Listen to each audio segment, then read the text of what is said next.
The obsidian walls of the Supreme Council chamber reflected the flickering light of the stellar heart, a celestial body artificially contained within the colossal structure. Its ethereal glow cast elongated shadows across the assembled dignitaries, each representing a distinct species within the Krill Empire. Anxiety clung to the air, thick and suffocating, a palpable tension that crackled with every hesitant intake of breath. The collective gaze of the council members was fixed upon the holographic projection suspended at the chamber's center, a swirling nebula of data streams that detailed the events unfolding light years away.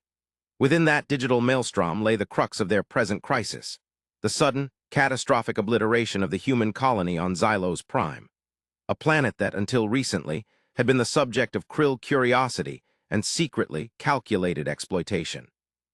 Grand Vizier Xyler, a being of colossal stature with crystalline plates that shimmered with an internal luminescence, cleared his throat. The sound echoed through the chamber, a stark punctuation mark in the uneasy silence. "The reports are unequivocal," he intoned, his voice resonating with a deep subterranean thrum. "Xylos Prime is gone, the human colony wiped out, the source of the destruction unknown." He paused, the holographic projection shifting to display fragmented sensor readings, bursts of unknown energy signatures, localized space-time distortions, and then nothing. Only the cold, stark vacuum where a vibrant world had once thrived. The other council members shifted uneasily, the internal whispers of their thoughts echoing the same unspoken question. The ambassador of the Gralak, a race renowned for their pragmatism and ruthlessness, was the first to speak. His voice, a harsh grating rasp, cut through the silence. "Unknown. With all due respect, Grand Vizier, unknown is an unacceptable answer. The humans, they are unpredictable. They are volatile. We should have anticipated such an eventuality." A ripple of agreement spread through the council. The Gralak, ever the opportunists, had long advocated for a more assertive approach to dealing with humanity. They saw the humans as a potential threat, a wild card in the cosmic game, and had consistently argued for their swift, decisive subjugation. The Vizier, a proponent of cautious diplomacy, had countered those arguments. The air thickened further, a web of suspicion and fear.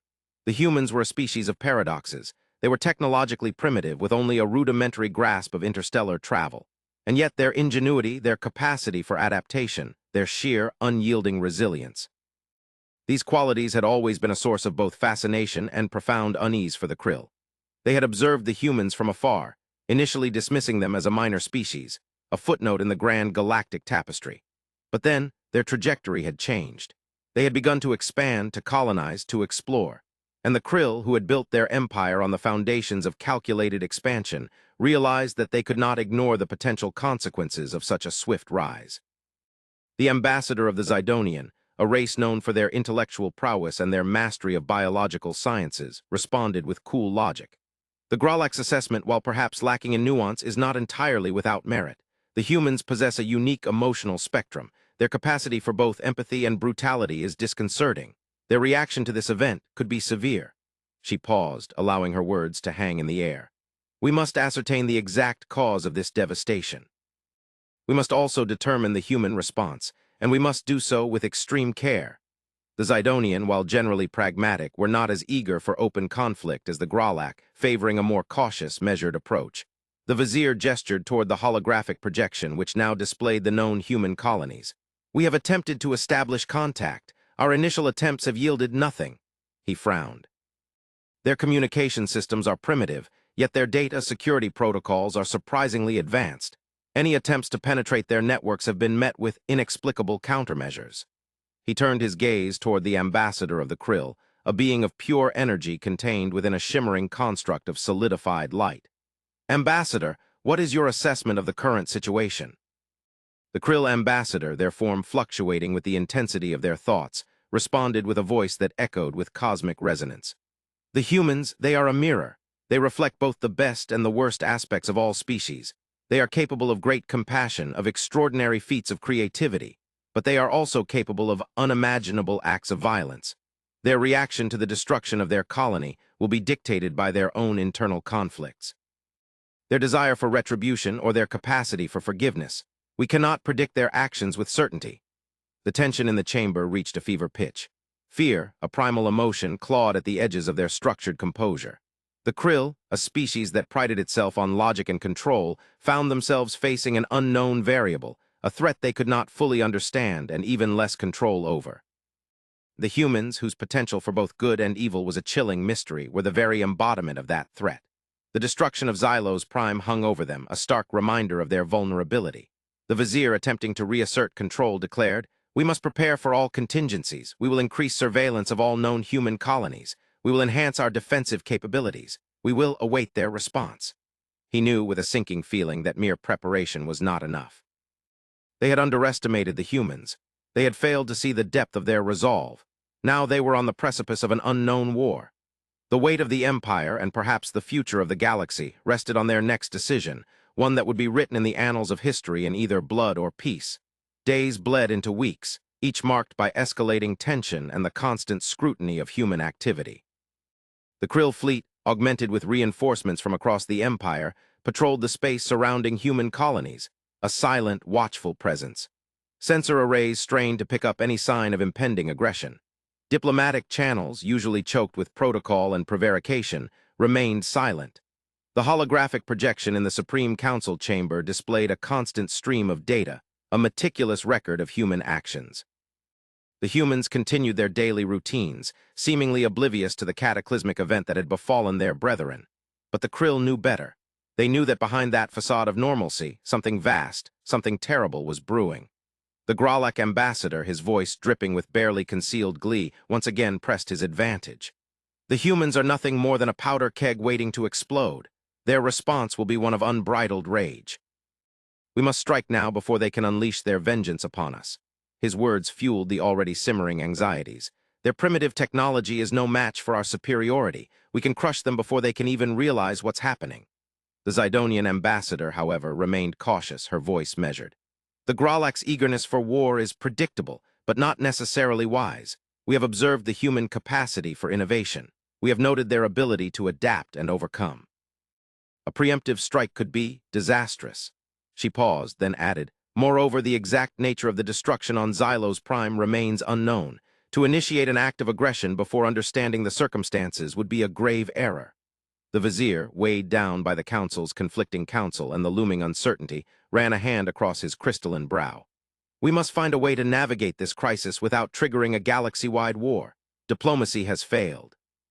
Surveillance has yielded no answers. What other options remain?" A hushed silence descended upon the chamber, the weight of the moment pressing down upon them. Then the Krill ambassador spoke. "There may be one possibility, a means to understand, a chance for peace. It is a long shot, but we are out of other options." With a slight shift, its form solidified, forming the shape of a sphere. "We need to contact them, directly," the Krill ambassador continued. "We have intercepted a communication frequency, a channel they use for transmitting information across interstellar distances, a frequency that isn't reliant on complex technology. We can use it, but it could be dangerous. The humans might perceive it as an act of aggression. They might respond with overwhelming force." The Vizier, a flicker of hope igniting within his core, inquired, "And what message do we send?" "A message of peace, a message of understanding, a message of sorrow. We must demonstrate that we are not their enemies, that we also mourn the loss of Xylos Prime." The Krill ambassador's form morphed once more, this time into a symbol of unity, a symbol rarely used and only during the rarest of circumstances. "We must express our willingness to assist in any way we can, to help them understand what has transpired, and to find the perpetrators of this crime." The idea, though fraught with peril, resonated with the Council. It was a gamble, but a gamble that could avert a catastrophic conflict.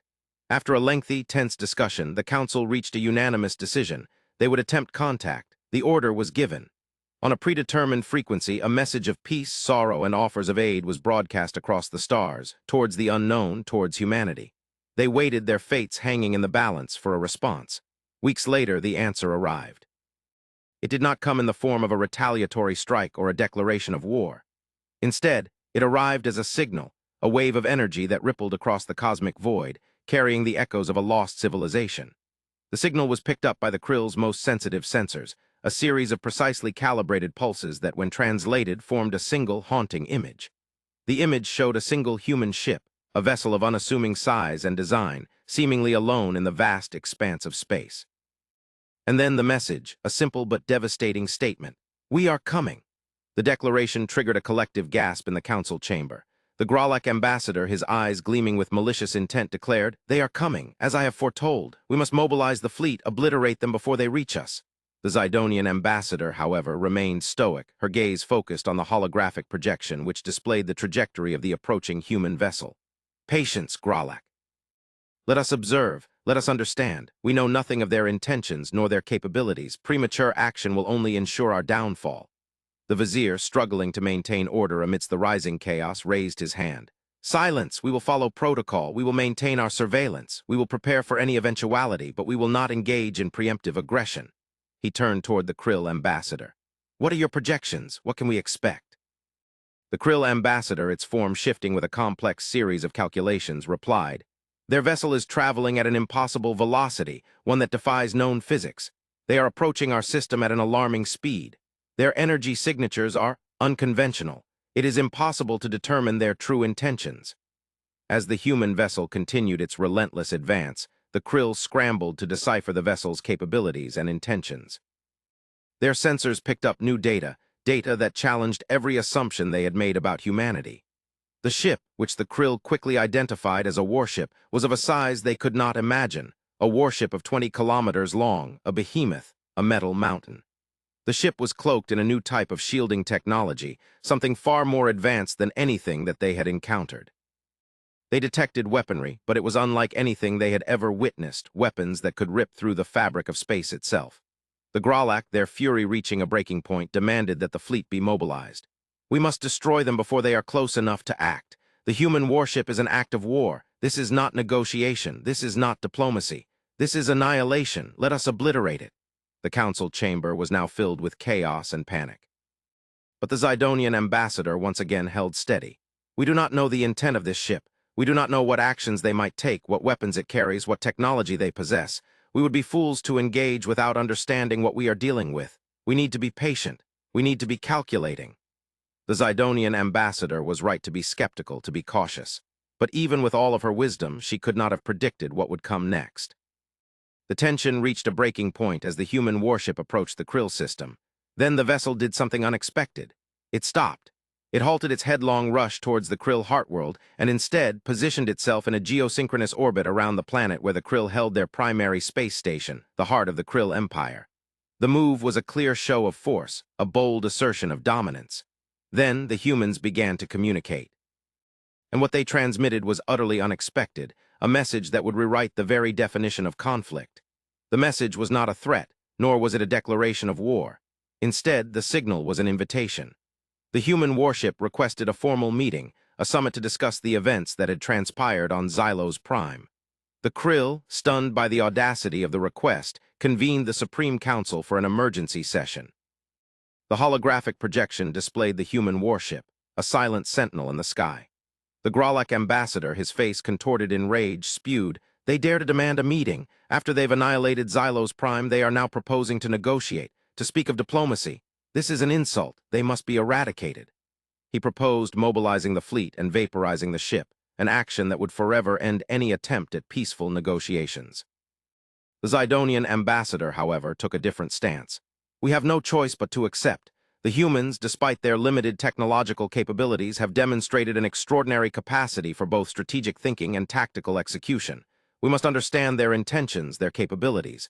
We must try to understand why they did, what they intend to do next." The vizier, after much deliberation, made the fateful decision. "We accept their offer. We will send a delegation to the human warship. We will enter into dialogue." The decision, fraught with risk, could be the key to peace or a prelude to a catastrophic war. The council members were filled with apprehension, unsure of what they would find. A delegation, led by Grand Vizier Xyler himself, boarded a specially equipped vessel and set course for the human warship. As they approached the behemoth of a warship, the Krill were awestruck by its sheer scale. They had never witnessed a ship of such colossal size, a monument of metal and might. The air crackled with a potent sense of power. As they docked, the Krill delegation, escorted by a silent detachment of human soldiers, was led through the warship's corridors. The environment was alien to them.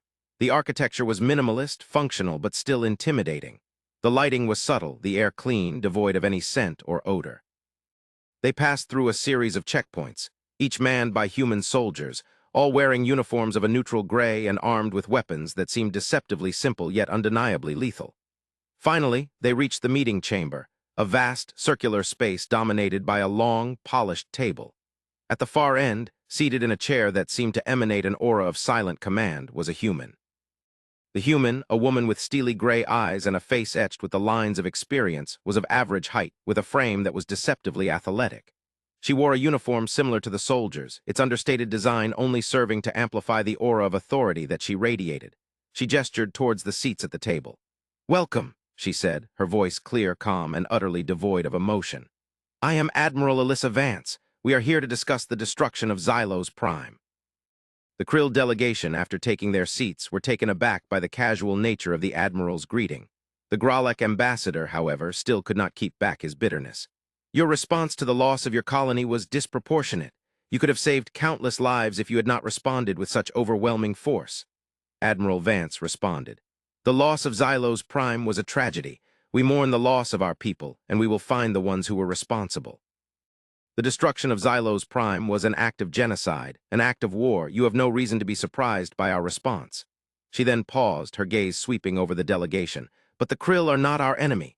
The vizier, seeking to steer the conversation, inquired, "The method of your arrival was unprecedented. Your ship, what is the meaning of such a show of force?" Admiral Vance's expression did not change. "Our warship is a symbol of our resolve, our power, and our willingness to protect our people. It's also a statement of intent. We are here to bring justice to those who destroyed Xylos Prime. We will not be intimidated." The Gralek ambassador, unable to contain his frustration, scoffed. "Justice? Are you here to declare war, to destroy the Krill Empire?" Admiral Vance's eyes remained steady. "We are here for justice, and we are here for truth.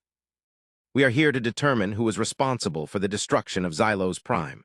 The Krill, so far, has not taken responsibility for the tragedy. Once we determine the responsible party, we will respond accordingly." She then gestured towards a series of holographic displays that suddenly sprang to life, revealing a detailed analysis of the events on Xylos Prime. Krill, mesmerized, watched the events unfold. The ship's sensors scanning the wreckage, the meticulous forensic examination, the unraveling of the events. As the analysis proceeded, the Krill realized that they were not witnessing a declaration of war. They were witnessing a forensic investigation of unparalleled precision, a demonstration of human capabilities they had never imagined. Admiral Vance continued, "We have reviewed all available data. We have interrogated the few surviving colonists. We have cross-referenced the data with our own internal intelligence. Our findings are conclusive." She paused. "The evidence points to a single source, the Gralek." The Gralek ambassador erupted in fury. "Lies, false accusations. We are not responsible for the destruction of Xylos Prime." He was on his feet, spitting with rage. Admiral Vance did not flinch. "The evidence does not lie. We have isolated the energy signatures, the weapon's trajectory, the source of the attack. They all lead back to Gralek ships." A wave of shock rippled through the Krill delegation. The Zidonian ambassador, her voice cold and cutting, turned to the Gralek. "Is this true?" The Gralek ambassador, struggling to regain his composure, stammered. "It is a mistake, a misunderstanding." Admiral Vance, calm and unwavering, continued. "The attack was carried out by ships. They used weapons designed to vaporize the entire planet. They destroyed the human colony, all 700,000 citizens, including children." She paused. "Your actions were a betrayal of the Krill Empire." She pointed towards the holographic displays, which now showed the detailed schematics of Gralek warships, including the exact weapons used to destroy the human colony. The data was irrefutable, and the Gralek ambassador, his face pale, could no longer deny the truth. The vizier, overwhelmed by a mixture of shock and betrayal, turned to the Gralek. "Why?" The Gralek ambassador, his shoulders slumping in defeat, could only manage a weak defense. "We saw them as a threat. We wished to eliminate them before they were able to grow in numbers. We thought that the Krill would approve." Admiral Vance spoke. "The destruction of Xylos Prime was a violation of the most fundamental laws of the galaxy. It was a crime against humanity, and we will not let it go unpunished." The humans, the Krill now realized, were not a naive, primitive species. They were a force of justice, a species that held the universe's most precious commodity in the highest regard, life. The vizier, after a long moment of stunned silence, spoke. What do you intend to do?" Admiral Vance replied with a clarity that echoed through the room. "We will bring the perpetrators of this crime to justice. The Gralek ships involved in the attack will be destroyed. Those responsible will be held accountable for their actions." The tension in the chamber reached a breaking point. The Gralek ambassador, realizing the gravity of his situation, attempted to flee the room. But before he could take a single step, The human soldiers, with a swift, coordinated movement, restrained him. Admiral Vance watched with impassive eyes. "I am not here to destroy the Krill Empire. I'm here to ensure that justice is served. I'm here to uphold the fundamental rights of all sentient beings." The vizier, after taking a deep breath, stated, "We will cooperate. We will assist you in bringing the Grolak to justice." He turned to the Zidonian ambassador. "We must stand with them. We must stand together against such barbarity." The Zidonian ambassador nodded, her expression grim. "Indeed, the Grolak must pay for their crimes." Admiral Vance's expression softened ever so slightly. "I appreciate the cooperation, but I must make it clear, the fate of the Grolak lies in the hands of the humans. You may observe, you may offer guidance, but we are the ones who will administer the judgment." And so the unthinkable happened. The Krill, with the assistance of the humans, turned on the Grolak. The Krill fleet, joined by the human warship, hunted down the Grolak ships involved in the destruction of Xylos Prime, bringing about their destruction. The Grolak ambassador, along with all those found guilty of the crime, was taken into human custody. Their fate was determined by human justice. The alliance between humans and Krill became a reality, a testament to the power of justice and the enduring value of life. The humans, initially underestimated and feared, had revealed themselves to be the ultimate arbiters of right and wrong, a force for good in a galaxy shrouded in darkness. Their ability to remain calm and ethical, even in the face of unimaginable loss, was a testament to their character. Their logical, precise methods of investigation were unmatched. Their power was now unquestionable. As the years passed, the alliance between the humans and the Krill grew stronger. The humans, with their ingenuity and unwavering principles, helped the Krill to advance their technology and their understanding of the universe. They shared their knowledge, their experience, their very being. The Krill, in turn, learned the value of empathy, the importance of justice, and the true meaning of friendship. One day, while exploring an abandoned Krill research station, a team of human and Krill scientists stumbled upon an ancient artifact, a relic of a long-lost civilization that had been buried in the heart of the research station. The artifact was a massive, perfectly preserved spherical device, the size of a small moon. Its surface was covered in intricate patterns, which, when analyzed, revealed a hidden code. The humans, with their unmatched expertise, managed to decode the message. The message spoke of a threat, a cosmic entity that devoured galaxies, a force of pure destruction that had once threatened the very fabric of reality. The message had been sent billions of years ago, a warning to any species that might survive the entity's rampage. It spoke of a plan, a desperate last stand, a final act of defiance. The plan involved a weapon, a cosmic hammer, capable of shattering the entity into a million pieces. But the weapon was hidden, guarded by a series of ancient, complex structures scattered throughout the galaxy. The discovery was a revelation, a turning point in the history of the Alliance. It was a call to arms, a challenge to face a threat that dwarfed all others. The Krill, initially hesitant, were now eager to join the humans, knowing that they were the only ones who could face this challenge. The humans, with their calm, logical approach, developed a plan. They would search for the weapon, find the key to unlock its power, and defend the galaxy from the ultimate evil. They would embark on a journey that would take them to the farthest reaches of the universe, a journey that would test their courage, their resilience, and their very existence. They had learned the value of unity, and as the human and Krill fleets set off on their mission, they were not just united by an alliance, but by a shared understanding. They knew that their fate and the fate of the galaxy rested on their shoulders. They knew that they would need more than courage. They would need justice, friendship, and the knowledge of a universe that they were now prepared to protect. The final scene of the story showed Admiral Vance standing on the bridge of her warship, her eyes gazing out at the vast expanse of space. She was surrounded by the crew of both human and Krill, all united, all working together in perfect harmony.